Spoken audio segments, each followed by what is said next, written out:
Presents episode 6. It's Saturday, so we're going to have a short podcast again, and we're just going to talk a little bit about what we talked about in the week, and then I also want to loop back on some points that I thought about since I did the business plan episode on Wednesday, and talk a little bit more about a couple of things there, and then I'm going to let you guys all go, and then we can catch up again tomorrow for maybe some longer form stuff. I may even be able to line up an interview for us tomorrow. Let's see if we can do that.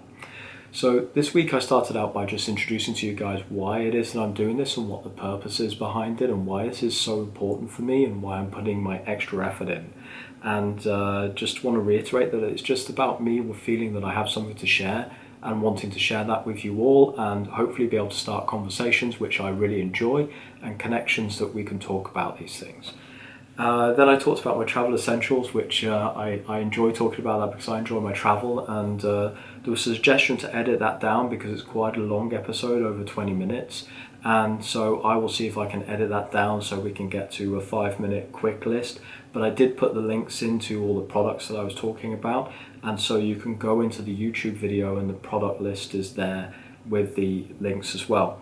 Then I talked about business plans and introduced you guys to Matt's book, The Grid, which I think is a fantastic reference for anyone who's looking to start a business or is working in business, even working in the area, say, I work in, which is product management. And then we talked about value, and then finally about how value can relate to pricing with the question from my colleague yesterday, which was awesome to get and awesome to talk to. But I just wanted to loop back to where we talked about business plans and reiterate that I think that businesses can be overplanned. I think when you overplan a business, you invest so much time and effort into those plans that then you feel reticent to change those plans, and it can make you very rigid in the way that you do things. You're not flexible to customer conditions, not customer focused, you're plan focused, and you're not market focused.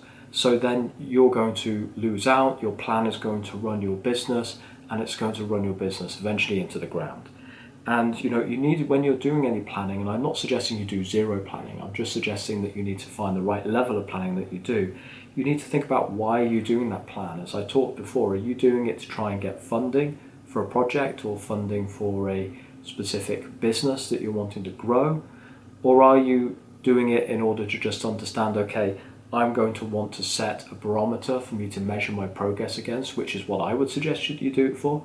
I'm a big fan of sales planning, for example. I think if you don't have a sales plan, you're going to be okay with zero, and obviously you're not going to be okay with zero. And I think that it's really good to have some long-term specific business goals. We'll come into more of the strategy stuff next week, and I love strategy and I love talking about strategy, but I think that's something else that could be overplanned in a business. And I think when you're starting small, if you're not a big corporate, a business plan is your strategy, and that's the way that you should think about it.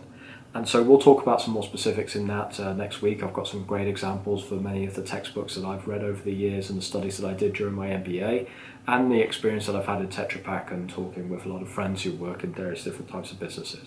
So I'm going to want to share that all with you as to what I think is important with strategy and what I think you should be focusing on depending on the scale of your business.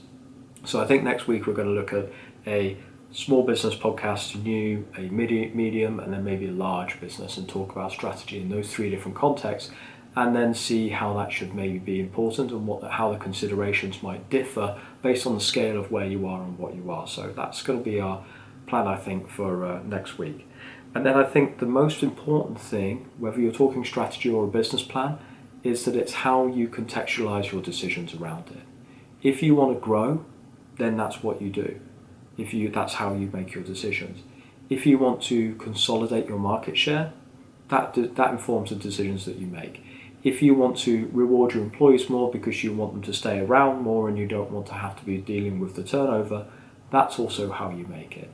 And I think that next week we'll also have an episode where we talk about Simon Sinek's leadership principles and the things that he goes into, because I think those are really powerful and really useful, and they're reinforced by a lot of other things that I look into.